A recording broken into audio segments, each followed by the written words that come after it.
Hello বন্ধুরা, আসসালামু আলাইকুম। এখানে দেখতে পাচ্ছেন যে চোখের এক্স-রে একটা রিপোর্ট আসছে। তো সেটা আমরা বেশ অনেকটা সময় ধরেই করতে হয়েছে, এবং কোন পরিবেশে, কোন পরিস্থিতি এবং কোন হাসপাতালে করেছি সেটাও আপনারা এই ব্লগটা যদি দেখতে থাকেন তাহলে জানতে পারবেন। তা আমি মিশকাতকে নিয়ে যাই নাই, কারণ এখানে সাফিনকে নিয়ে গেলাম আর ওইখানে ওর কাজ ছিল না। আর সাথে একটা বই নিয়ে গেছিলাম, যেহেতু যে রুগী সে থাকবে সিরিয়ালে, কিন্তু আমার কাজটা কি, তাই আমি ভাবছিলাম ওইখানে বসে বসে বই পাবে। কিন্তু বই আমি আসলে তেমনটা পড়তে পারি নাই, কারণ এখানে সাফিন সজাগ ছিল। আর সজাগ থাকলে দেখা যায় যে ওর নড়াচড়া, তো ওইখানে ওকে ব্যালেন্স করে রাখার একটা ব্যাপার থাকে।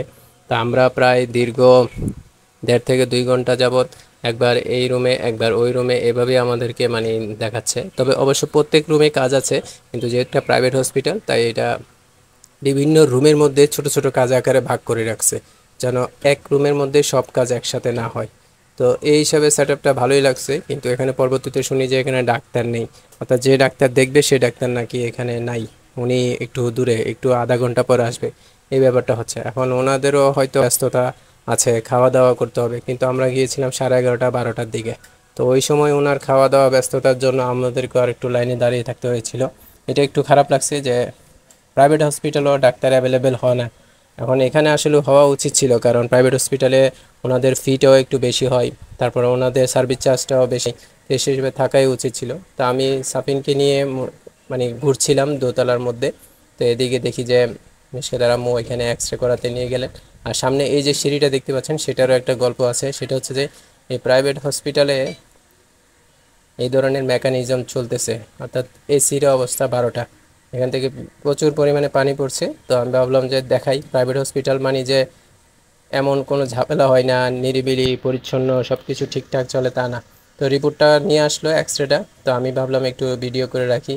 আর কারণ যে উদ্দেশ্যে সেখানে যাওয়া, আর আমরা যে হসপিটালে গিয়েছিলাম সেটা ছিল লায়ন চক্ষু হসপিটাল।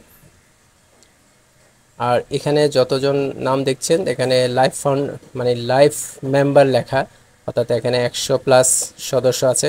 তো এরাই মূলত এই লায়ন চক্ষু হসপিটালটা করেছে, হয়তো বা শেয়ারের মাধ্যমে। তো আমরা সেখান থেকে বের হওয়ার পর আমাদের যে প্রেসক্রিপশন দিয়েছে সেটার মধ্যে বেশ কিছু ওষুধ ছিল, তো তার মধ্যে এখানে একটা পেয়েছি। তো ওরা 5% ডিসকাউন্ট দিচ্ছে। তো এটা একটা ইনফরমেশন হয়ে থাকলো যে এখানে আপনারা ওষুধটা নিতে পারবেন, এবং তবে 5% ছাড়ে।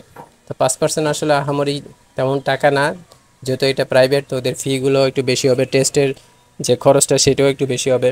সেই জায়গায় আমরা যদি দেখা যাইতো যে ফজলিক চক্ষু হাসপাতাল যাইতাম বা চিটাং মেডিকেল যাইতাম, তাহলে এতটা লাগতো না। এরপরে যেহেতু দুপুর হয়ে গিয়েছে, আমরা বাসায় গিয়ে আবার রান্না বান্না খাওয়া দাওয়া এগুলো অনেক সময়ের ব্যাপার। তাই আমরা একটা হোটেলে গেলাম, সেখানে ডাল ভাত শাক অর্থাৎ মোটামুটি যেগুলা আমাদের যাই সেগুলোই আমরা অর্ডার করলাম, তারপরে খাওয়া দাওয়া করলাম। তো খাওয়া দাওয়া শেষ করে আমরা আবার রিক্সায় করেই রওনা দিয়েছি। আসলে এখানে যাওয়া আসাটা রিক্সাতেই করে হয়েছে, কারণ এটা একটা ভালো লাগার বাহন, কারণ এখানে খোলামেলা বাতাস খায়, সুন্দরভাবে আরামসে যাওয়া যায়। তো আজকে ব্লগটা এখানেই শেষ করলাম, দেখা হবে নতুন কোনো ভিডিওতে। আল্লাহ হাফেজ।